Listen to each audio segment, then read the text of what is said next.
I didn't perform brilliantly, but unfortunately for Jimmy, I think the occasion seemed to get the better of him. I mean, he started off brilliant yesterday, first frame, and then after that, it just seemed to fade away. But like I say, he obviously missed a lot of balls, and yesterday, obviously, I think concentration-wise, because we was getting so many chances each, just seemed to bog each other down, really.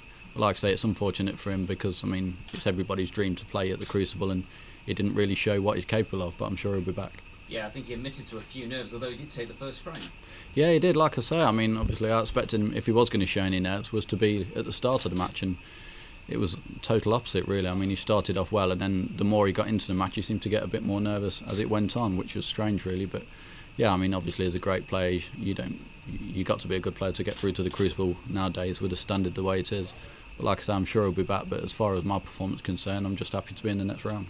One of the potential turning points seemed to be after the mid-session interval when he got in with the 63 break, but then you pinched that frame, and after that it was just all one-way traffic, wasn't it? Yeah, I think that was a big frame. I mean, if he gets back to 3-2, he's more or less in the match again, and obviously who knows, he could probably settle down a bit more and then may go on and win a few more frames, or if not, go on and win the match. So yeah, I think it was a big turning point, but I mean, as far as my performance goes, I need to obviously up that if I want to go on and obviously be challenging for the title.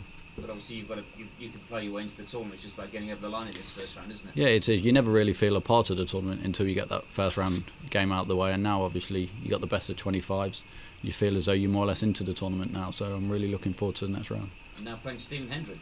Yeah, I mean, tough draw obviously. It's like Stephen's second home really, playing here at the Crucible. I think I played him last year and I played to a good standard and got through last year, so hopefully if I up my game I've got every chance, but I'm sure it'll be a great match. But always a great occasion to play, you know, the game's greatest player here.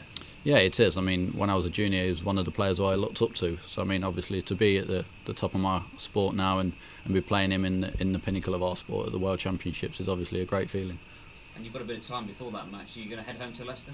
No, I think we'll stay. I mean, I'll play again Saturday, so we've only got one day. If I was travelling home today, we'd be coming back tomorrow. So I think it's pointless, really. So we're just going to stay. But plenty of fans coming up to support you. Well, hopefully. I mean, the more the better. I need it. Well, we saw Adrian Lewis here last night cheering you on, the PDC Darts World Champion. Yeah, I heard he was coming up. I mean, I didn't get to see him, but I knew he was coming up with a few other friends. So I mean, no, that was good. I mean, we've got to know each other over the last few years, and I've been to watch a couple of his games, and it's good that he can support me as well. A big few months for you, Mark. Is the next one for you? Yes. Yeah.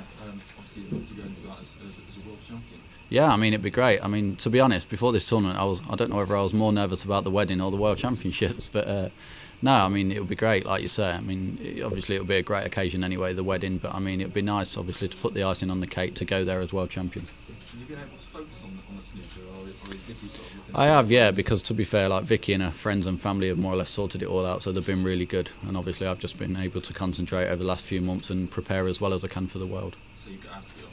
Yeah, I got out of it all, and I've still got time to get out as well.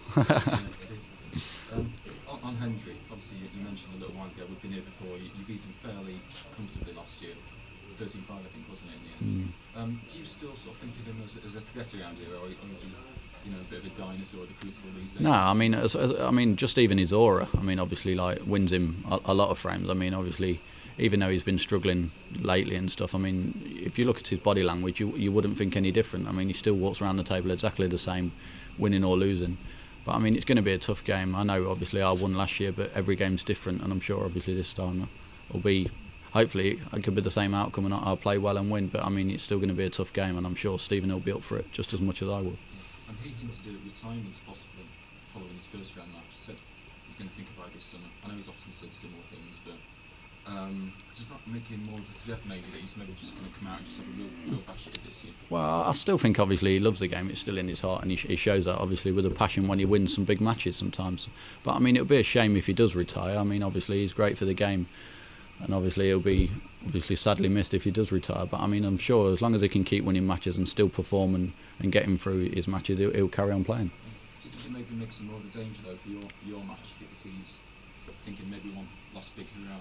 I think it can work both ways. I think it can obviously be a danger because he thinks, well, I've got nothing to lose now, I'm thinking of retiring anyway. But also at the same time, I think it could like work obviously as a negative, and he could be trying too hard because obviously you don't want to be getting beaten and going. So I mean, it's hard to say as far as that aspect goes.